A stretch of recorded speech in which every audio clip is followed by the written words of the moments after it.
Weather coverage you can count on with Alabama's weather anchor of the year, WAAY 31's chief meteorologist Kate McKenna.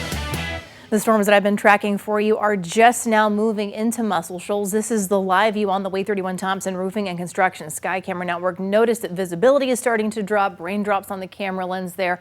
81 degrees the current temperature, but I would expect that to drop pretty quickly as we get some of that rain-cooled air moving in. We have a new severe thunderstorm warning I told you about just a couple of minutes ago, and all of that information is still scrolling at the top of your screen. But this is a fairly large warning that does include most of Lauderdale County, the eastern half of Colbert County, most of Lawrence County, and then kind of the northeastern corner of Franklin County. This one lasts until 4:45.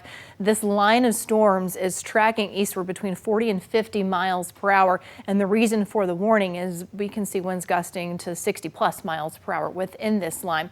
And notice as I show you here kind of the closer view, very close to our WAAY 31 Storm Tracker early warning radar network site in Muscle Shoals, these little swirls. If you look closely, you can see them embedded within the line. Those are signs of not only some very broad rotation, but also those little punches of wind.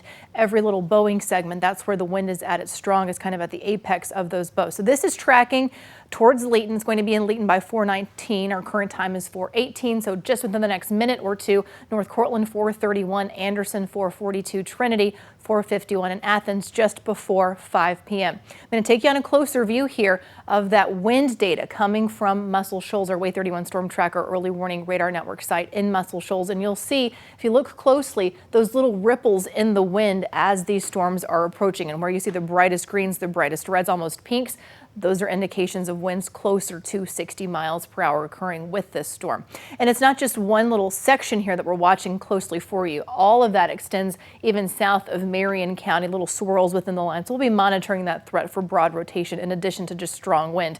All of this is a much broader track for you. As it's pushing towards the east, this is going to be in Decatur by 4:53, Huntsville 5:22, Scottsboro 6:01, Fort Payne 6:16. Keep in mind our trash pandas are supposed to play at home again tonight. First pitch at 6:35, but I'm not sure that we are going to be playing baseball tonight with the kind of weather that is moving through. Temperatures for tomorrow, mid-70s, not only because we've got a cold front that's approaching. The front eventually will knock temperatures down for Friday, but the cooler temperatures tomorrow, not because of the front, it's because of all of the rain and the cloud cover that's going to still be in place. We've got a few more rounds of rain and storms to get through before we're done with this threat. So the rest of tonight through tomorrow, we're looking at the severe risk for both days here, and you'll still see that for most of North Alabama, this is a level 1 out of 5. For today, though, extreme southwestern Franklin County has been included in that level 2 out of 5, indicative of scattered severe storms. What we're expecting here, main concern still heavy rain, frequent lightning. The low end risk for damaging wind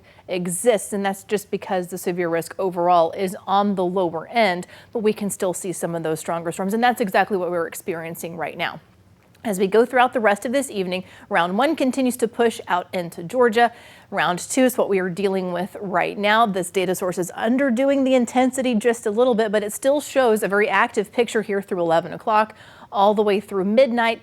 Scattered activity, yes, still possible in between rounds, but this is round 3 that moves in early tomorrow morning. Look at the timestamp here, 5 a.m.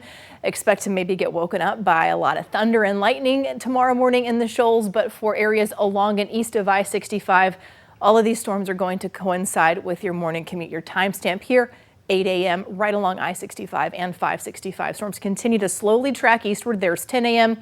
and now all the way to the early afternoon and mid-afternoon hours, we still have quite a bit of rain and storms in the area. So this is going to be a very active day tomorrow. We're still expecting in some localized amounts in excess of 2 inches of rain before it's all said and done. So we'll be monitoring that flooding threat for you as well. The good news is the Memorial Day weekend is looking great but hot. Memorial Day, 90 degrees.